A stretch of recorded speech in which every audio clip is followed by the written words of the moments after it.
Right. మొత్తానికి ఈరోజు social మీడియాలో తిరుగుతున్నటువంటి మేడిగడ్డ మొత్తం ఏది కూలిపోయింది, మేడిగడ్డ పనికిరాదు అని చెప్పేసి నడుస్తున్నటువంటి వ్యవహారానికి కాస్త ఈరోజు మేడిగడ్డ నిజంగా నిక్కంగా గట్టిగా నిలబడింది. ఈరోజు గోదావరికి ఒక ఆయకట్టుగా నిలిచింది. దీనికి సంబంధించి కూడా గతంలో ఏదైతే ఈ ప్రభుత్వం చేసినటువంటి మాటలు అయితేనేది, లేకపోతే ఈ ప్రభుత్వం చేసిన ప్రాపగండ అయితేనేది, దాన్ని ఏ విధంగా జనాలు చూస్తూ ఉన్నారు, ఆ విధంగా రైతులు ఏమేమి చూస్తున్నారు అనేది మనం అడిగే దాని మీద మనం కొంచెం మంది రైతుల దగ్గరికి వచ్చిన వాళ్ళని అడిగే ప్రయత్నం చేద్దాం. అన్నా, దానికైతే చూస్తూ ఉన్నారు సోషల్ మీడియాలో. ఎట్లా ఉంది ఈ మేడిగడ్డ మీద వీళ్ళు చేసిన ప్రాపగండ అయితేనేది, విష ప్రచారం అయితేనేది, ఈరోజు మొత్తం పటాపంచలు అయిపోయి ఈరోజు మేడిగడ్డ నిలబడ్డది. ఎట్లా వస్తుంది ఇప్పుడు? వాళ్ళు ఏదో ఆ రోజున్న సిచ్యువేషన్లో సో వాళ్ళు ఏ విధంగా అయితే మేము ప్రజల్లోకి వెళ్ళగలుగుతాము, ఏవైతే మేము అబద్ధాలు చెప్పుకొని ఏ విధంగా ప్రజల్లోకి వెళ్తే మేము ఏ విధంగా అయితే అధికారం రాగలుగుతామనే ఉద్దేశంతో మాత్రమే ఈ యొక్క రైతులు, అంటే రైతు అనే వ్యక్తి ఏం చేస్తాడంటే ఎంతసేపు వాటర్ మీద ఆధారపడి ఉంటాడు, వర్షాల మీద ఆధారపడి ఉంటాడు, వ్యవసాయం అతనికి దిక్కు. సో అతన్ని మనం మైండ్లో వెళ్ళి అతనికి మనం ఏదన్నా ఒకటి చీర పురుగులాగా మైండ్లోకి వచ్చినట్టుంటే సో దాన్ని ఆటోమేటిక్గా మనం క్యాచ్ చేసుకోవచ్చు అనే ఉద్దేశంతో ఆ ఉన్న సిచ్యువేషన్లో రేవంత్ రెడ్డి గారు ఆ రైతును తన వైపు తీసుకున్నాడు. మేడిగడ్డ అనేది ఈరోజు చూడండి ఏ విధంగా ఉన్నదని, మంచిగా ఒక గంగమ్మ తల్లి ఈ విధంగా పారుకుంటూ వెళ్తుందో మేము చూసినాం. గత 5 సంవత్సరాల నుంచి మేము చూస్తున్నాము. ప్రతి సంవత్సరం కూడా ఏ రైతు కూడా కళ్ళల్లో వాటర్ రాలే.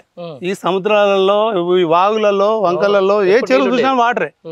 ఈ దరిద్రం చూడండి వచ్చిన తర్వాత, ఇప్పుడు వచ్చి 1 year కూడా కాలేదు, ఇప్పటికీ రైతులు ఇంకా నాటేసుకోలేదు. ఇప్పటికి రైతు వేసుకోలేదు. మా ఊర్లో రైతులు ఉన్నాడు, ఇప్పుడు 4 ఎకరాల రైతు, ఆయన వాటర్ లేక ఈరోజు బర్రెలను కొనుక్కొని నడిపి వ్యవసాయం బంద్ పెట్టి ఆ బర్రెలను కాపాడుకుంటున్నాడు. ఆయన అంతవరకు నడుస్తుంది. అంటే వాళ్ళు చెప్పిన దానికి చేసేదానికి ఎక్కడ కూడా పొందడం లేదు. మా ఊర్లో కూడా ఇప్పుడు ఉన్న పెద్ద బాగుంది, చెక్ డ్యామ్ కట్టారు సారు. అది 1 year బంద్ ఉన్నా సరే మాకు కంటిన్యూగా వ్యవసాయం మనకి పనిచేస్తుంది. బట్ ఈ రోజు ఉన్న ఈ దరిద్రం కాంగ్రెస్ వచ్చిన తర్వాత వాటర్ లేదు, ఇంట్లో ఊర్లో వాటర్ లేదు, వ్యవసాయం వాటర్ లేదు, తాగుదామంటే వాటర్ లేదు, ఇంకా పెద్ద పెద్ద మాటలు చెప్పుకుంటూ వెళ్తున్నారు. ఏది చేసింది చెప్పండి వాళ్ళు అంటే ఏదో కానీ ఏది చేసిరు? వాళ్ళు చెప్పిన హామీలు ఏది ఒక్కటి కూడా సక్రమంగా లేదు. రైతు బంధు అనేది రైతు భరోసాగా మార్చి దాన్ని ఎగ్గొట్టడం కోసం ఇలా రుణమాఫీ తీసుకొని వచ్చిండ్రు. ఆ రుణమాఫీకి సంబంధించిన చాలా మందికి రుణమాఫీలో కూడా ఎవరికి ఇవ్వట్లేదు కదా సార్, ఏదో అన్ని కండిషన్స్ పెడుతున్నారు. ఏం చేయాలి? ఏకదాటిగా ఏదో అన్కండిషనల్ గా తీసుకున్న రైతులందరికీ ఇవ్వాలి, అది మాట ఉన్నట్టు లెక్క. అన్కండిషనల్ కాకుండా ఇష్టం వచ్చినట్టు మేము ఐటీ ఉన్న వాళ్ళకి ఇవ్వము, లేదంటే సొంత ఉన్న వాళ్ళకి ఇవ్వము, ఒక కారు ఉన్న వాళ్ళకి ఇవ్వము, ఇవన్నీ కండిషనల్ కదా. మా ఊర్లో 99 మంది రైతులు తీసుకుంటే ఈరోజు 18 మందికి వచ్చింది. మిగతా వాళ్ళంతా ఏంది పరిస్థితి? అదంతా మోసమే కదా. సో చెప్పేదానికి చేసిన దానికి పొందడం లేకపోయింది. అప్పుడున్న కాంగ్రెస్ కూడా ఏం చెప్పింది తెలుసా? సర్పంచ్లను చాలా గోస పెడుతున్నారు, చచ్చిపోతున్నారు, ఉరేసుకుంటున్నారు అని చెప్పారు. ఆ బిల్లులు ఇప్పటి వరకు కూడా వీళ్ళు వచ్చిన ప్రభుత్వం ఇప్పుడు 6 నెలలు 7 నెలలు అవుతుంది, ఇప్పటి వరకు ఒక్క బిల్లు కూడా రిలీజ్ కాలేదు. మరి అప్పుడు మాట్లాడిన బిల్లు ఇప్పుడు కనబడతలే వాళ్ళకు. కేవలం అధికార దాహం, అధికారం కోసం మాత్రమే ఈ కాంగ్రెస్ వాళ్ళు. అందుకే చెప్తారు ఎప్పుడైనా కాంగ్రెస్ పాలన ఎప్పుడు కూడా దరిద్రం పాలనే. కాంగ్రెస్ వాళ్ళు రైతులను ఎప్పుడు చూడదు, ఉద్యోగస్తులకు ఎప్పుడు ఉద్యోగస్తులు ఇవ్వదు, ఎవరిని కూడా కరెక్ట్ చూడదు అనేది అందరికీ తెలుసు. కాకుండా అప్పుడున్న సిచ్యువేషన్లో కొన్ని చిన్న చిన్న పొరపాట్ల వల్ల ఏదో సర్దించుకోలేకపోయినాం తప్ప కాంగ్రెస్ మీద ఏదో దయతోడో కాంగ్రెస్ ఏదో డెవలప్ చేసిన ఉద్దేశంతో ఎవరు ఓటేయలేదు. అప్పుడున్న సిచ్యువేషన్లో సరే అని ఒక అవకాశం ఇద్దామనుకున్నారు కొంచెం మంది విలేజ్లలో, కానీ ఆ అవకాశాన్ని ఇప్పుడు స్టిల్ నౌ ఇప్పుడు ఒకవేళ అనుకోని పరిస్థితుల్లో ఏమైనా ఎలక్షన్స్ వస్తే ఏకదాటిగా కేసీఆర్ గారు మళ్ళీ ముఖ్యమంత్రి అవుతారు. దాంట్లో ఎలాంటి అనుమానం లేదు.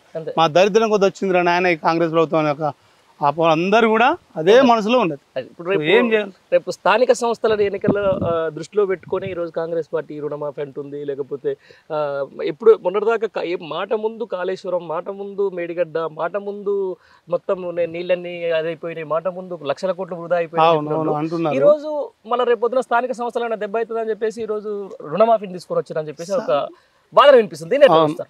సార్ మేడిగడ్డ అనేది ఒకటి చెప్తున్నాను. మేడిగడ్డ అనేది ఆ మంత్రులని వాళ్ళ ఇంజనీర్లని ఇప్పుడు తీసుకెళ్ళమని చెప్పండి. అప్పుడంటే వాటర్ లేదు కదా, ఇప్పుడు వాటర్ ఉంది కదా.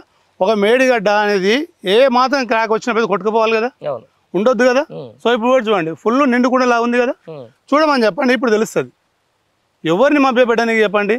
రేపు తెలుసా అండి, రేపు ఎలక్షన్స్ పెట్టుకోవడం కారణం అందుకే. ఇవన్నీ ఏవి అమలు కాలేదు అతనివి, ఏ ఒక్క హామీ కూడా అమలు కాలేదు. రేపు స్థానిక ఎలక్షన్స్ ఉంటాయి, ఎంపీటీస్ అనుకోండి, జడ్పీస్ అనుకోండి, ముఖ్యంగా సర్పంచ్ ఎలక్షన్. ఆ సర్పంచ్ ఎలక్షన్స్ నడిపిస్తా కూడా తెలియదు.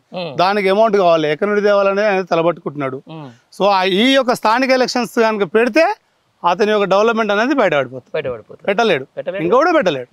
ఈ స్థానిక ఎలక్షన్స్ అయిపోయి మాది సర్పంచ్ ఎలక్షన్లు అయిపోయి ఇంచుమించు 7 months కంప్లీట్ అయిపోతుంది. 7 months అని చెప్పే వరకు ఇట్లా ఊస్తలేదు. మేము ఎన్నిసార్లు పోయి అడిగినాము బిల్లులు ఏదైనా బాబు అని చెప్పి ఎన్నిసార్లు అడిగినా కానీ దాన్ని ఊసలేదు. ఏదైనా అంతే అండి, ఒక వ్యక్తి చేస్తున్నప్పుడు మనం ఏ విధంగా దాన్ని పుల్ల చల్లాలి, ఆ బురద చల్లాలి, మనం అధికారం చేజిక్కోవాలి అంతే. ఒక తాపత్రయం తప్ప ఇంకోటేం లేదు. ఇంకో వేరే డెవలప్మెంట్ అన్న కాన్స్టెన్స్ ఆయనకు లేదు, ఆ కాన్సెప్ట్ లేదు. ఎక్కడ చేయగలుగుతా చెప్పండి, కష్టం అవుతుంది. ఇప్పటికైనా కూడా ఈ ప్రభుత్వం మేల్కోకుంటే ప్రజలు అసలు ఎక్కడ కూడా టర్న్ ఓవర్ అమౌంట్ అనేది ఒక పుట్టట్లేదండి. రైతులకు రైతు బంధు అన్నాడు, ఒక్కసారి కూడా ఇవ్వలేదు రైతుకు. ఫస్ట్ టైం కూడా అది కేసీఆర్ అయిపోయింది ఇచ్చింది తప్ప ఈయన అనుకున్న అమలు చేసేది ఇవ్వలేదు. లాస్ట్ టైం ఇవ్వలేదు, ఇప్పుడు ఇవ్వాలి, ఇప్పటి వరకు ఇవ్వాలి. ఆల్రెడీ నాటేసుకున్నారు, ఒక్కరు కూడా ఇవ్వలేదు. ప్రభుత్వం జూన్లో వచ్చేది, జూలై అయిపోయింది, జూలై నాటు కూడా అయిపోతున్నాయి. ఈ వర్షాలు లేక ఇంకా దరిద్రం ఏదో ఉన్నపాటికి వేసుకుందామన్నా కానీ రైతు బంధు కూడా లేదు. అంతేనా? రైతు బంధు కూడా లేదు. ఈ ప్రభుత్వం ఎంత తొందరగా అయిపోతుంది అంత మంచిదని మేము అయితే కోరుకుంటున్నాం. Right sir, thank you. Right sir, thank you sir.